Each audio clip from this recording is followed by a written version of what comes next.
एक बाइक आता हुआ आपको दिख जाएगा। जी हाँ, ये नज़ारा रात के वक्त में खास करके ये नज़ारा अब कम हो चुका है। 2018 के बाद में रात के 10 बजे से आप फ्लाईओवर में बाइक लेकर नहीं चढ़ सकते थे, लेकिन पिछले जुमेरात को एक हाई पावर्ड कमेटी की मीटिंग के दौरान में सीएम ममता बनर्जी ने पुलिस को खासी फटकार लगाई और ये कहा कि पुलिस के लिए सब कुछ बंद कर देना आसान है आम आदमी के लिए। खास करके ये बात बोलते हुए कि अगर कोई मेडिकल इमरजेंसी हुई तब क्या करेंगे लोग। जी हाँ, ये बोलते हुए माँ फ्लाईओवर को खोल दिया गया। खास करके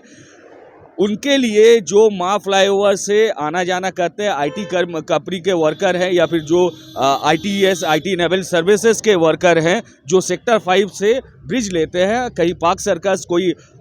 हावड़ा जाने के लिए पीटीएस या फिर साउथ कोलकाता कनेक्ट करने के लिए पीटीएस उतरते हैं, पीजी के पास उतरते हैं, एजेसी बोस रोड का फ्लैंक इस्तेमाल करते हुए। उनके लिए बड़ी खबर है कि रात को 10 बजे का अब कोई सिस्टम नहीं रहा, लेकिन साथ में कुछ शर्त रखे गए। शर्त कुछ इस तरह है कि आपको हेलमेट पहने रखना होगा, 40 किलोमीटर पर आवर का स्पीड लिमिट बना दिया गया है और आप बाइक लेकर ईस्टर्न मेट्रोपॉलिटन से, मतलब कि बाईपास ढाबा से आप बाइक लेकर पार्क सर्कस की तरफ आ सकते हैं और पार्क सर्कस से बाइक लेकर ईस्टर्न मेट्रोपॉलिटन की तरफ भी जा सकते हैं और ये रात के वक्त भी हो सकता है। पिछले दिनों 2018 में इतने एक्सीडेंट्स हुए थे या फिर इतना कुछ हो रहा था कि पुलिस को कुछ समझ में नहीं आया और अचानक से एक ऑर्डर पारित कर दिया जाता है कि रात के 10 बजे के बाद कोई बाइक किसी फ्लाईओवर में नहीं चढ़ेगा, जिसके बाद से आज का तकरीबन 6 साल प्लस हो गए हैं, जिसके बाद से बाइकर्स रात को 10 बजे के बाद किसी भी फ्लाईओवर में नहीं चढ़ रहे थे। लेकिन अब बढ़ते दिनों में ट्रैफिक का प्रेशर देखते हुए और लोगों की सुविधा को देखते हुए सीएम ममता बनर्जी ने ये पुलिस को फटकार लगाई, जिसके बाद पुलिस के पास से अनाउंसमेंट आती है कि माँ फ्लाईओवर में बाइक को इजाज़त दी जाती है कि वो जो आईटी वर्कर है या फिर कोई मेडिकल रीज़न हो, किसी भी रीज़न से अगर वो नियम कायदे में रहते हैं, अगर उन्होंने हेलमेट पहना हुआ है, उनके साथ बच्चे हैं, बच्चों को भी हेलमेट पहनाया हुआ है और वो स्पीड लिमिट के अंदर रहते हैं, तो माँ फ्लाईओवर का इस्तेमाल करके अपने सफ़र को आसान बना सकते हैं। जी हाँ, मैं खुद भी यहाँ से आना जाना करता हूँ और आपको बताना चाहूँगा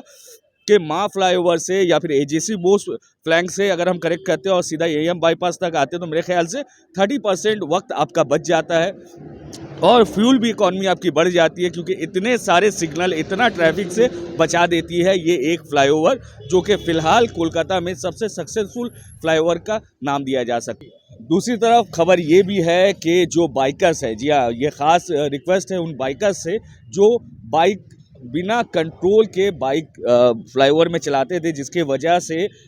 इतने हादसा पेश आए और ख़ास करके रेसिंग हुआ करता था, जिसके वजह से इतना हादसा पेश आया कि आखिर में गवर्नमेंट को ये स्टेप लेना पड़ा कि बाइक को रात के बाद बंद कर दिया है। लेकिन कहीं कहीं बहुत इमरजेंसी होता है, मैं आप जो भी बाइक चलाते हैं उनके लिए बड़ी बात है अगर फ्लाईओवर रात को इमरजेंसी के वक्त मिल जाए। कोई भी मेरे ख्याल से कुछ ही लोग हैं जो आवारागर्दी करते या फिर बाइक लेकर मटर गश्ती करते रहते, उसके अलावा जो काम से ज़रूरी काम से आधी रात को बाहर निकलते हैं उन्हें तब भी नो एंट्री का सामना करना पड़ता है, तो कहीं ना कहीं मुश्किल पैदा करता है। फिलहाल इस मुश्किल से तो आज़ादी मिल गई, देखते हैं कितने कंट्रोल में बाइकर्स रहते हैं और हम भी ये उम्मीद करेंगे और साथ में अपील करेंगे बाइकर्स से कि आप अपनी सेफ्टी का, लोगों की सेफ्टी का, अपनी फैमिली का ज़रूर ध्यान रखें। ऐसा ना हो कि आपके एक गलत फैसले की वजह से या ओवर स्पीडिंग की वजह से या गलत राइडिंग की वजह से वापस से पूरे के पूरे स्टेट के लोगों को तकलीफ़ आ जाए।